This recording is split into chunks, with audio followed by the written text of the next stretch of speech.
Mais une chose sur laquelle je vais attirer l'attention de tous ceux qui nous regardent actuellement. Si vous regardez quand M. Jean-Luc Billon lance sa candidature, qui soutient cette candidature en réalité? Le Patriote, qui est le journal officiel du RDR-RHDP, a titré « Et si Jean-Luc Billon était le bon cheval pour le PDCI ?» Vous allez à un match et c'est votre adversaire qui trouve le meilleur joueur dans votre équipe. Vous allez l'aligner. En réalité, je pense que M. Jean-Luc Billon a un autre agenda. Et tous ceux qui nous regardent, je voudrais que ceci soit noté. Quand on prend la parole pour parler, pour invectiver le président du parti, pour trouver que le président du parti, ce n'est pas une simple dissension démocratique, c'est une indiscipline. M. Jean-Luc Billon, normalement, est dans l'indiscipline. Nous pensons qu'en réalité, il y a un plan qui est B qui est déjà mis en place. Et je vous l'ai dit tout à l'heure, vous allez prendre le Patriote attitré en grand que Jean-Luc Billon est le bon cheval pour le PDCI. C'est de bonne guerre, mon ami. C'est de bonne guerre que votre opposant le plus farouche vous met en avant. Vous pensez que si jamais c'était un candidat sérieux, il n'y a pas vraiment photo entre M. Jean-Luc Billon et le président Thiam, hein, sur tous les plans. M. Jean-Luc Billon qui réclame aujourd'hui cette candidature comme étant une récompense quand il est arrivé au PDCI.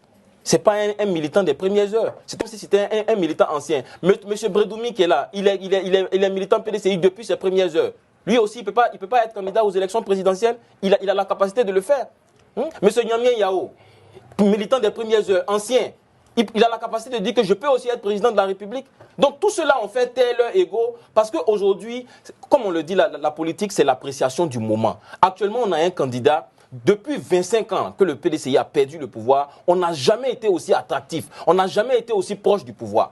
Et aujourd'hui, on utilise, comme on a utilisé KKB en 2020, on utilise quelqu'un pour venir imager une petite division, pour venir faire un semblant de division au sein du parti.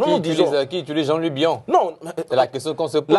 Nous disons clairement que la façon dont Jean-Luc Billon s'est comporté depuis le départ, ce n'est pas forcément maintenant. Je vous dis, quand le président Tidjane Thiam a pris la tête du PDCI, il a invité Jean-Luc Billon le 12 février à une rencontre. Jean-Luc Billon était à l'étranger, il n'est pas venu. Le 14 février, il n'est pas venu. Il a appelé M. Jean-Luc Billon pour une rencontre formelle par rapport à l'organisation du secrétariat exécutif. M. Jean-Luc Billon a dit qu'il était à l'étranger. Quand il viendrait, il ferait signe. Il n'a jamais fait signe au président Thiam. Lorsqu'on l'a mis dans le secrétariat, on l'a reconduit à son poste de secrétaire exécutif en charge de l'entrepreneuriat et de la promotion des PME, du secteur privé. Qu'est-ce qu'il a fait? Il a démissionné. Donc, depuis longtemps, M. Jean-Luc Billon est à l'extérieur du parti. Son objectif, ce n'est pas de fédérer les militants. Parce que même s'il est candidat demain à la convention, qui va le voter? Ce sont ces gens qui ont été enrôlés par M. Thiam. Ce sont ces gens qui ont été enrôlés par M. Thiam. Oui, à mobiliser les gens en 2023 à Dabakala chez lui-même.